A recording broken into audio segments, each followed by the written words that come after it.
A message came from the Galactic Coalition, calling a young human officer named Eli Grant to stand before the High Command. He was not a noble or a famous general. He was just a soldier who once broke a superior's order to save a group of colonists trapped in fire. His name spread quietly among soldiers, some calling him reckless, others calling him brave. But this time the order he received was unlike anything before. It was not for war or defense. It was for marriage. A political marriage meant to save peace between two powerful races, the humans and the Zalri Empire. The council hall was cold and filled with silent faces. The highest human leaders stood before him. One of them said that the Zalri Queen demanded a human groom to seal the new peace pact. Their spies said that she hated humans and wished to see them kneel before her empire. But to refuse her would mean war. Eli felt the weight of billions of lives resting on his shoulders. He had no choice but to obey the order. The council told him he was to marry Queen Sarethna Vera, ruler of the Zalri, a woman said to be older than the Earth's nations and colder than the void of space. Eli's ship left orbit within the hour. Through the wide window, Earth became a blue memory behind him. The soldiers on board avoided his eyes. Some whispered that he would never return. Others said that if anyone could face the Queen and live, it would be him. Eli didn't speak. He only watched the stars drift past and wondered what kind of woman could command an empire that spanned 100 worlds. Days later, the human vessel entered the Zalri system. The capital world shimmered beneath 3 suns, its cities made of crystal spires that glowed like silver fire. Giant alien ships circled the planet like guardians. When Eli's ship docked, he stepped out in his formal uniform, a single medal on his chest, not for victory but for saving lives. The Zalri guards, tall and scaled with golden eyes, watched him as though he were prey. He did not bow, only nodded in respect. That simple act made several of them hiss softly, offended by his confidence. He was brought into the royal hall of the Queen. The chamber stretched higher than any cathedral he had ever seen, with walls made of living light.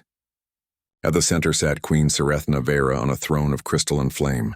She was beautiful in a way that made the air feel heavy.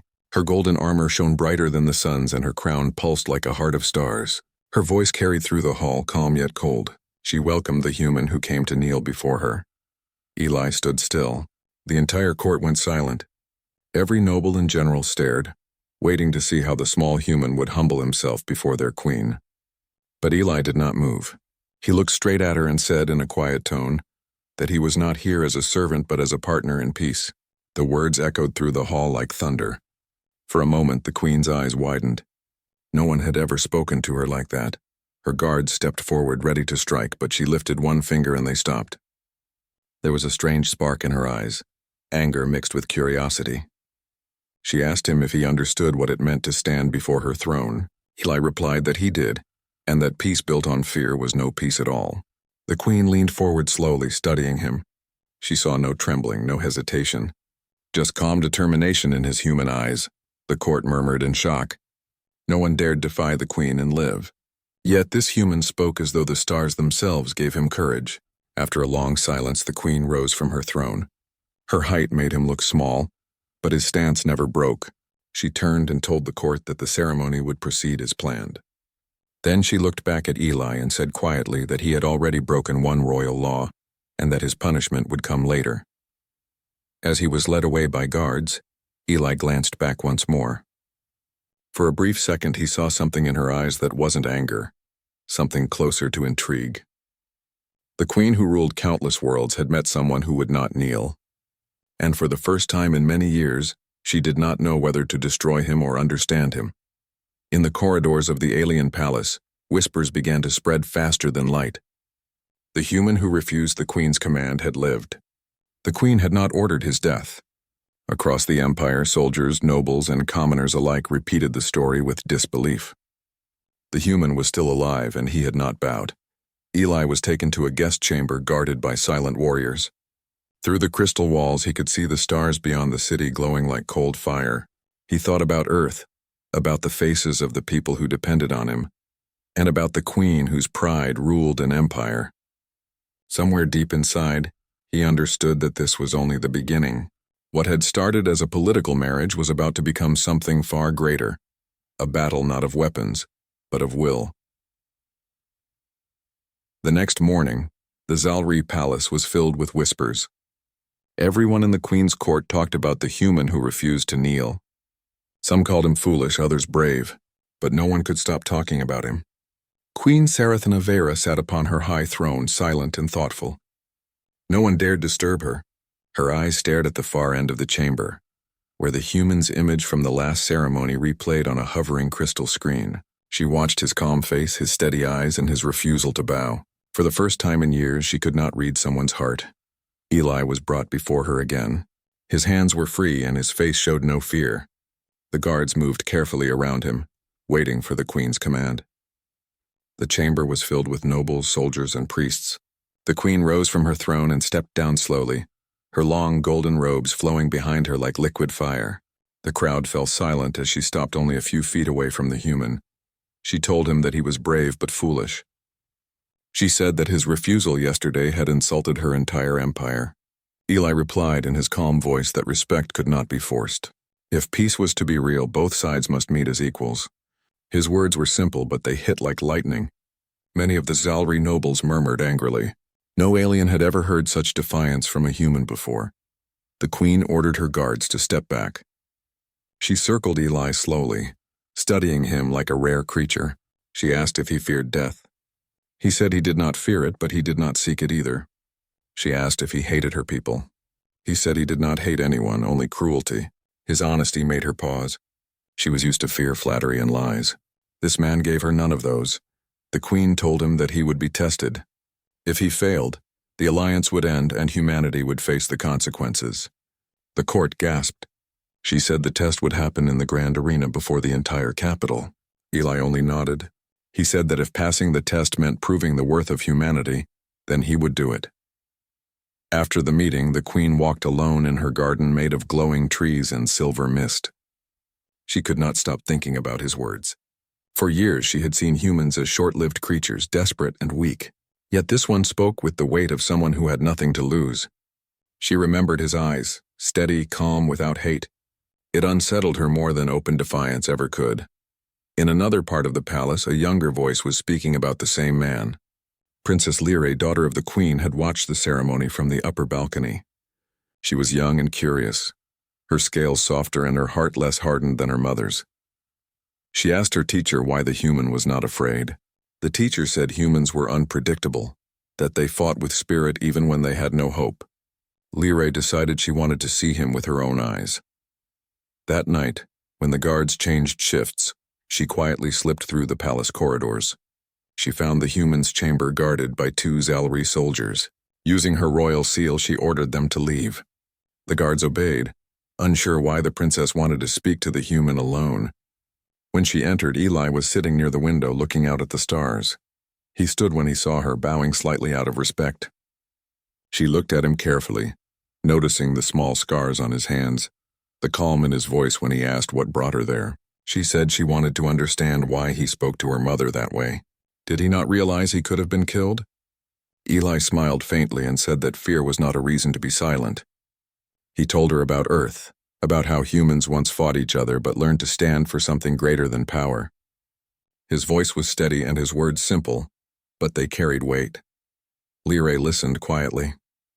She had heard many stories about humans being cruel, selfish, and dangerous, but this man spoke of kindness, duty, and peace. It confused her. When she asked if he hated her mother, he shook his head. He said he didn't hate her. He only wished she could see that pride and strength were not the same thing. For a long moment, neither spoke. Then Lyrae said softly that her mother would never forgive his defiance. Eli answered that he didn't expect forgiveness, only truth. Before she left, Lyrae looked back once more. The human was still standing at the window, his gaze lost among the stars. Something about him made her heart feel uncertain. The next day, the queen summoned her generals. The trial was to be held in 3 days. Every noble, priest, and commander would witness it. She told them the human would face the ancient machines of the arena, creations built to test warriors beyond endurance. The generals bowed, pleased with her decision. But when they left, the queen stayed behind. She stood alone by the window, the same stars shining on her face that Eli had watched the night before. She whispered to herself that no human could survive the trial. Yet deep inside, a quiet voice wondered if this one might. For the first time in many years, Queen Sereth Nevera felt something she could not name. It was not anger nor pride. It was the uneasy beginning of respect. The sun of the Zalri capital rose in 3 colors, gold, red, and silver, filling the sky with strange light. The city prepared for the trial of the human. Every citizen wanted to see the man who had refused the queen's command. The arena could hold thousands, and every seat was taken. From the highest towers, the nobles watched with their jeweled masks, and from the lower terraces the soldiers and workers waited in silence. Everyone expected to see the end of the human story. Eli stood in the center of the arena, surrounded by walls of shining metal and humming engines. He wore no armor, only a simple suit meant to monitor his life signs. The queen watched from her throne above, her expression calm and cold, though her eyes never left him. Beside her sat Princess Lyrae, trying to keep her composure as the crowd roared. The announcer's voice echoed through the chamber, declaring the beginning of the trial of dignity. From hidden gates, massive mechanical beasts emerged, ancient war machines built by the Zalri centuries ago to test strength and courage. They looked like creatures made of steel and fire, with glowing red eyes and heavy claws that could tear through walls. The crowd cheered as they circled the human. Eli's heartbeat was steady. He remembered what he had told the queen, that peace built on fear could not last. He knew this trial was not just a test of strength but of humanity itself. If he failed, the queen would be proven right, and humanity would be seen as weak forever. He took a slow breath as the first machine lunged toward him. He moved quickly, rolling aside as its claws smashed the ground. Dust and sparks filled the air. Another machine fired a pulse of energy that missed him by inches. Eli saw the power core on its back, glowing bright blue. Using a broken piece of metal, he climbed onto one of the fallen barriers and jumped, hitting the core hard enough to cause it to flicker. The machine stumbled, its movements jerking wildly before collapsing. The crowd gasped. From her throne, the queen leaned forward slightly. She had not expected him to even last this long. Lyrae's eyes widened in awe as she whispered softly, "He is fighting with nothing." The queen heard her but did not answer. The next machine roared, shooting flames across the arena. Eli ducked behind debris, his arm burned by the heat but still moving. He spotted a damaged power cable on the ground and pulled it free. The sparks hurt his hand, but he dragged the live wire toward the beast. When it stepped closer, he threw the wire into its open joint. The electricity spread fast and the machine shook violently before falling silent. The crowd erupted again, this time with mixed voices, some cheering, some angry, some afraid. Eli stood there breathing heavily, surrounded by smoke and glowing wreckage. He looked up toward the queen's balcony. Her eyes met his again. Neither spoke, but the silence between them was louder than any sound. The announcer hesitated to call the end of the trial, waiting for the queen's signal. She gave none. Instead, the final gate opened and a massive creature stepped out. It was twice the size of the others, an old guardian that once defended the royal line. Its metal wings spread wide and its voice shook the arena with a deep roar. The queen had not ordered this. The arena's ancient systems had activated it by themselves, sensing a challenge unlike any before. The machine charged. Eli barely dodged its strike, the ground cracking beneath the impact. He was tired, his body shaking from exhaustion, but he refused to give up. He grabbed a piece of shattered armor from one of the smaller machines and used it as a shield. Each blow pushed him back, but he stood his ground again and again. From the balcony, Lyrae stood, her hands trembling. She turned to her mother and said he had already proven himself, but the queen stayed silent, her eyes unreadable. The crowd began to chant, first quietly, then louder. Some shouted for the trial to stop. Others shouted for it to continue. At last, Eli saw the beast's weak spot. The light under its chest glowed too bright. He ran forward, dodging the tail and jumping onto a broken platform. As the creature turned, he leaped down, driving the piece of armor into the glowing light. There was a burst of blinding energy, and the sound of the explosion shook the ground. When the smoke cleared, Eli lay on the ground, his uniform torn and his hands bleeding, but he was alive. The machine had stopped moving, its core shattered. The arena was silent for several long seconds. Then one by one the crowd began to cheer. The queen rose slowly, her golden eyes fixed on the man who had done what no other had done before. She lifted her hand, signaling for silence. Then she spoke in a calm, powerful voice that carried across the arena. She declared that the human had survived the trial and earned the right to live. The crowd bowed their heads, For the first time in memory, a human had earned the respect of the Zalri people. Later, when the arena was empty, the queen returned to her private chamber. She looked at her reflection in the crystal walls and saw a flicker of doubt in her own eyes. She whispered that perhaps humanity was not as weak as she believed. And far below, in the quiet infirmary, Lyrae sat beside the sleeping human, her hand resting near his. She had seen many warriors fight, but none with such heart. She realized that what she felt was not just admiration. It was the beginning of something her people had forgotten long ago. Hope. The city glowed brighter than ever that night. News of the humans' victory spread across every channel, every district, and every world under the Zalri banner. For the first time, the people spoke not with anger, but with respect for a human. In the streets they whispered his name. Some called him the Unbroken, others called him the one who challenged the queen. No one had ever faced the royal trial and lived. No one had ever won without a weapon. Inside the palace, the mood was different. The nobles gathered in hidden chambers, speaking in low voices. Many were angry. They said the queen had shown weakness by allowing the human to live. Some feared what his victory meant. They worried that his courage might inspire the common people, who had long grown tired of serving proud rulers. But the queen listened to none of them. She remained in her private hall, watching the recording of the trial again and again. She could not stop replaying the moment when Eli stood unarmed before the machine and still refused to fall. She remembered his calm expression when the flames surrounded him, the way he moved with purpose instead of fear. She tried to tell herself that he had been lucky, that his victory meant nothing, but deep inside she knew better. It was not luck. It was will. Meanwhile, Eli lay in the palace infirmary.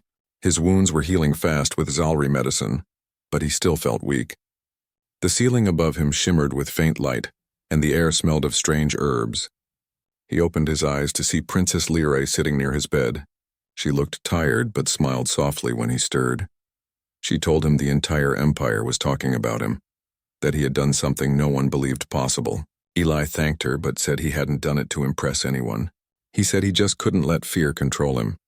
She looked at him with quiet admiration, saying that her people had forgotten such courage long ago. Eli asked her why her mother ruled with so much pride. Lyrae hesitated before answering. She said her mother had lost many people in the old wars. She believed only strength could protect their empire. She ruled through fear because she thought fear was safer than trust. Eli nodded slowly. He said that fear built walls, but trust built bridges.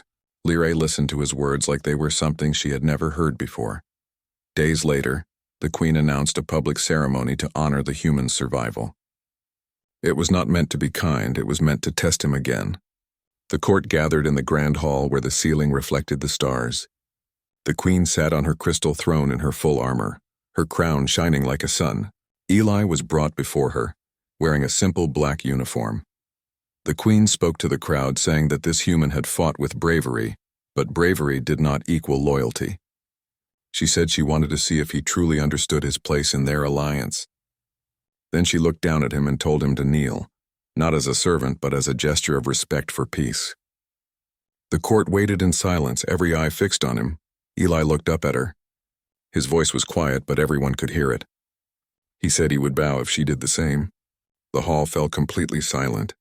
Even the air felt heavy. The nobles gasped in disbelief. No one in all of Zalri history had ever spoken such words to the queen. The queen's golden eyes flashed with anger, but there was something else behind it, something like hurt pride. She stood slowly, her voice steady but sharp. She asked if he was trying to shame her before her people. Eli shook his head. He said peace could not be built on one side's pride. If one must bow, then both should, so that both can stand as equals after. The crowd murmured. Some of the younger nobles lowered their heads, ashamed, because deep down, they understood the truth of his words. The queen's hand trembled for a moment before she lifted it. Her guards moved forward, but she stopped them. She told Eli that his defiance had gone far enough. But then she surprised everyone. Curse him instead of punishing him, she declared the trial and his survival complete. She said the human had earned the right to speak freely in her court. Later that night, alone in her throne room, she stared at the stars outside her window. She thought about what he had said, that peace needed balance. She remembered the way her people used to smile before war turned them cold. She wondered if she had led them down a path of fear for too long. In another part of the palace, Eli looked at the pendant he wore, a small charm given to him by a child he once saved on Earth. He thought of how strange life was, how a man who once fought for farmers on a dusty colony now stood in a palace of light, teaching an empire about humility. The next morning, rumors began spreading again. Some said the queen had spared him because she admired him. Others said she was testing him for a greater plan. But none of them could deny one thing. The human had changed something in her eyes. The queen who once ruled through pride now looked uncertain, and high above the capital, where 3 suns met in the sky, the first small signs of change began to ripple through the Zalri world. For the first time in generations, hope and doubt walked side by side inside the heart of their queen. The days that followed the ceremony were uneasy across the Zalri Empire. The queen's court no longer felt the same. Her nobles spoke behind her back, uncertain of her judgment. Some said she was losing her strength. Others said the human had placed a spell upon her pride, but the queen said nothing. She spent long hours in the silent gardens, walking under the glowing trees and thinking about the man who had refused to kneel twice. She could not explain why his words stayed in her mind. Every ruler before her had demanded obedience, yet when he spoke of equality, she felt something shift deep inside her, something she had long buried: doubt. Far below the palace, in the crowded lower districts, people began to talk differently about their ruler. The story of the human's courage spread like light in the dark. The common citizens, who had always been afraid to speak of freedom, started whispering of change. Some even painted small symbols on the walls, an open hand holding a star, the sign of peace that Eli had once drawn in the dust during his first meeting with Lyrae. The guards tried to remove it, but it kept appearing again and again. Inside the palace, Eli was still kept under watch, though not as a prisoner. He walked through the royal halls with 2 guards behind him, his eyes studying the alien beauty around him. He had seen many worlds during his service, but none were as strange and cold as this one. Still, he felt the people watching him with curiosity instead of hatred now. Sometimes a servant would quietly bow, not out of command, but out of respect. He could sense something changing, and he knew the queen felt it too.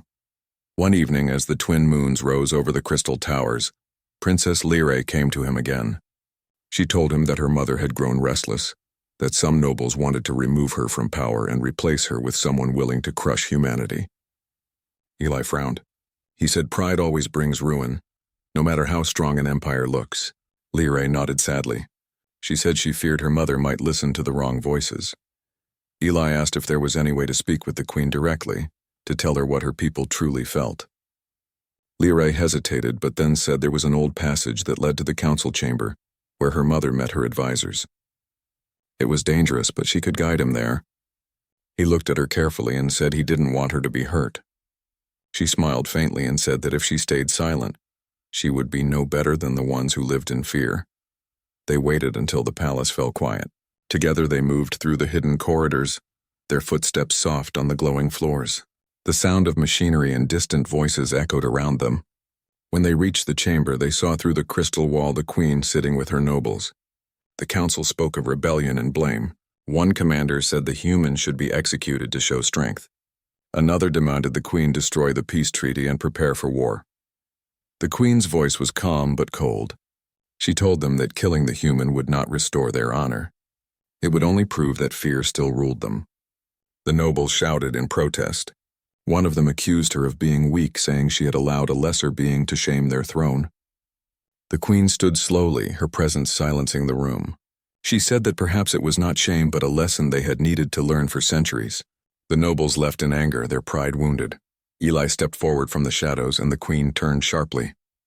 Her guards drew their weapons, but she lifted her hand and told them to stop.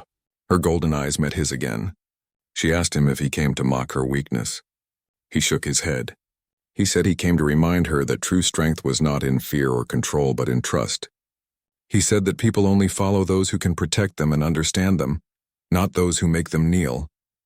The queen stared at him for a long time. Her face was hard to read, but her voice softened when she spoke again. She said his words were dangerous because they made her think. She asked if all humans were like him. Eli smiled slightly and said, "No, most were not, but they all carried the same hope to be better." At that moment, an alarm echoed through the palace. The ground shook and the lights flickered. Lyrae ran to the window and gasped. Fires burned across the lower districts. The rebellion had begun. Ships hovered over the city, firing into the guard towers. The Queen's own soldiers had joined the uprising. The Queen turned to Eli and demanded to know if humans had caused this. He shook his head firmly. He said this was her people's anger finally breaking free. They were not rebelling against her power. They were rebelling against the fear that had ruled them too long. For the first time, the Queen looked uncertain. She whispered that her empire might fall. Eli said quietly that maybe it needed to fall before something better could rise. Lyrae placed her hand on her mother's arm and said it was not too late to save their people. The Queen stood still, torn between pride and reason. Then she looked at Eli again and said, "If I let you live, if I trust you, what will you do?" He answered without hesitation. He said he would stand by her, not as a servant but as an ally, and help her bring peace before more lives were lost.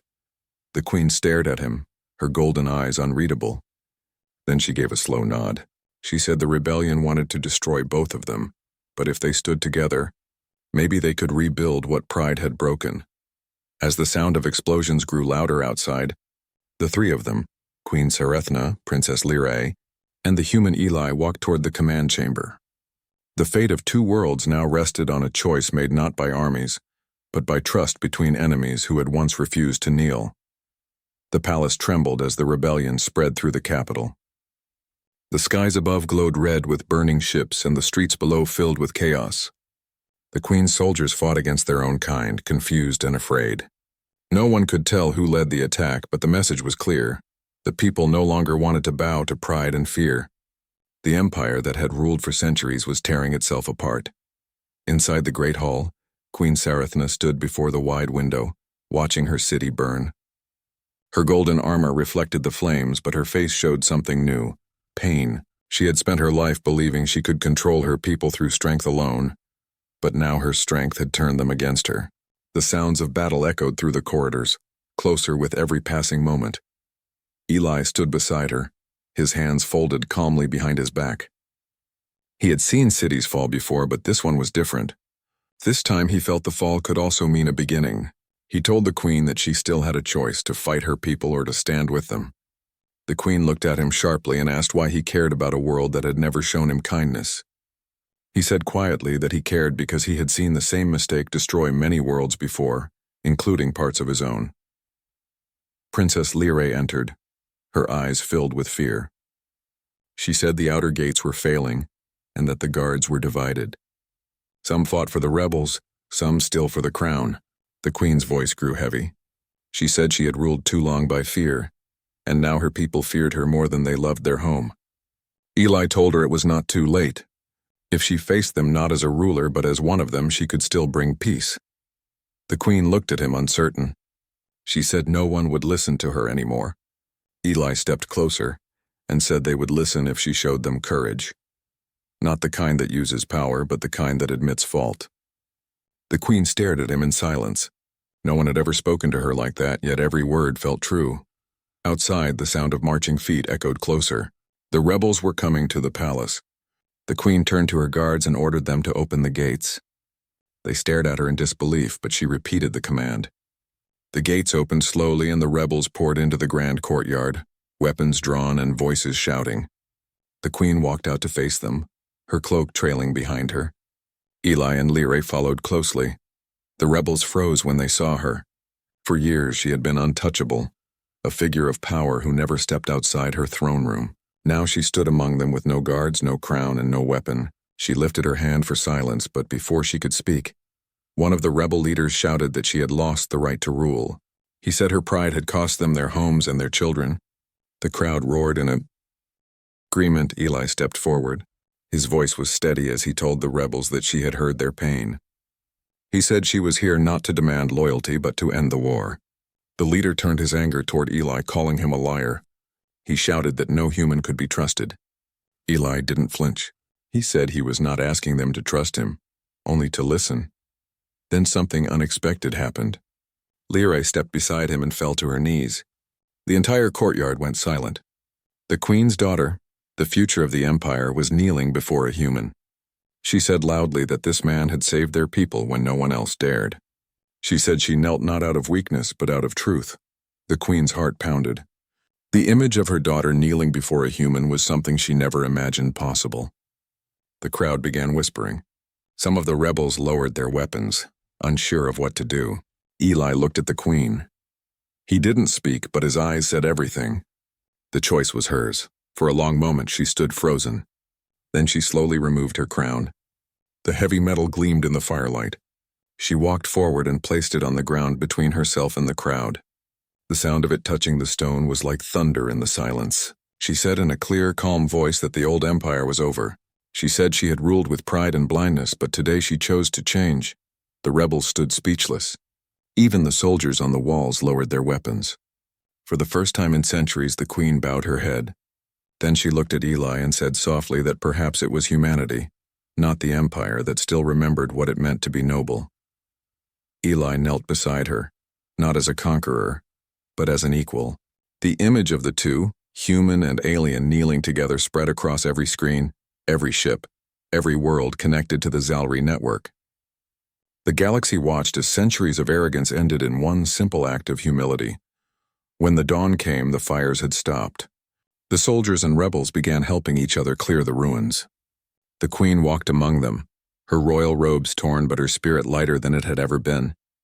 Lyrae smiled faintly, watching her mother and Eli working side by side. For the first time in her life, she saw hope in her people's eyes. That night, as the stars returned to the quiet sky, Eli stood on the palace balcony. The queen joined him. She said that when he first arrived, she thought he was sent to break her pride. Now she realized he was sent to remind her how to lead. Eli said gently that he didn't come to lead her people, only to help them find their hearts again. The queen looked at him with calm respect. For the first time she smiled, and far below, under the pale light of the twin moons, the people of two worlds began to dream of peace that would last not through power, but through understanding. The sun rose over the Zalri capital, soft and golden, touching the shattered towers with new light. Smoke still drifted above the city, but now it mixed with the sound of rebuilding instead of war. The Great Rebellion had ended. The people were tired, but they were free from fear. For the first time in centuries, the Queen's Palace opened its gates not for soldiers or nobles, but for workers, healers, and families who came to help rebuild what pride had destroyed. Eli stood on one of the balconies, watching as ships carried supplies across the sky. He could hear the hum of construction below, the laughter of children returning to the streets, and the low voices of Zalri and humans working side by side. It was a sight he never thought he would live to see. Princess Lyrae joined him quietly, her long robe brushing against the floor. She said the people were beginning to believe in something new, something her mother had once said was impossible. Eli smiled faintly and told her that change always starts when one person dares to hope. The queen entered soon after, no longer in her shining armor but in simple robes of silver and blue. Her crown had been placed in the Hall of Memory as a reminder of what arrogance could cost. Now she ruled not as an empress but as a leader chosen by her people. When she looked at Eli, her eyes no longer carried the cold pride of the ruler he once met. They carried quiet strength. She thanked him for standing by her when everyone else had turned away. He told her that he had only done what was right. She smiled slightly and said that doing what is right is the hardest thing for any ruler to learn. Then she told him that the new Council of Worlds was about to meet, and she wanted him to stand beside her, not as an envoy, not as a servant, but as a partner. When they walked into the Great Hall, the air was filled with murmurs. Delegates from many worlds sat in a circle of light, both human and alien.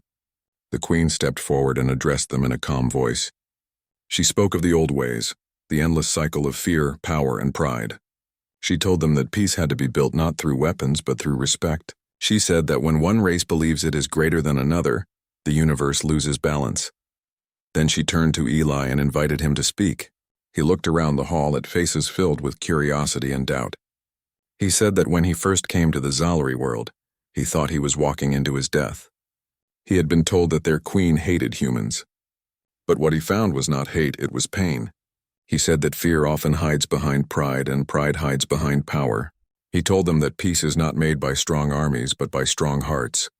There was silence in the hall when he finished. Then one of the alien commanders stood and placed his weapon on the ground in front of him, a sign of trust. One by one, others followed. The hall filled with a quiet sound like rain. the soft clinking of metal on stone as warriors laid down their arms. It was a moment that would be remembered for generations. When the meeting ended, the queen walked beside Eli through the palace gardens. The light from the twin suns shone through the trees, casting golden patterns on the path. She told him that the new council had agreed to share technology and knowledge with humanity. Trade routes would open, and research stations would be built on both worlds. She said it was the beginning of a new age, one where neither species would rule over the other. Eli listened quietly. He said it was a good beginning, but real peace would take time. The queen nodded, saying she understood. She said peace was not a gift. It was a duty, and she promised she would carry it as long as she lived. Later that evening, the queen, her daughter, and Eli stood on the highest terrace of the palace. The stars shimmered across the sky, brighter than ever. Ships from both species moved together in formation, their lights like constellations reborn. Lyrae said it looked like the heavens themselves were celebrating. Eli smiled and said maybe they were. The queen looked at him thoughtfully. She said that once she had seen humanity as small and fragile. Now she saw that their strength was in their hearts. She said the galaxy had forgotten what it meant to care, but the human had reminded them. Eli looked out at the stars and said softly that every world forgets sometimes. It only takes one to remind the rest. As the night deepened, a cool wind swept through the towers. The queen turned to leave but paused. She said to Eli that long ago she demanded he kneel. He replied quietly that now they both stood. She smiled, and for the first time, the warmth in her eyes matched her words. In the days that followed, the story spread across both civilizations, the story of the human who made the princess kneel and taught an empire to stand. Children on Earth and the Zalri world learned his name in school. Songs were written, monuments built, and treaties signed under the same stars that had once watched two enemies face each other in pride. Years later, as the queen grew older, the peace she built with Eli endured. The once proud empire had become a bridge between countless worlds. The legend of the human and the queen became a symbol of unity, and whenever the night sky glowed with the twin suns' reflection, the people remembered the lesson that changed their fate forever, that respect is not taken by power, nor given by fear, but shared by those who have the courage to stand as equals.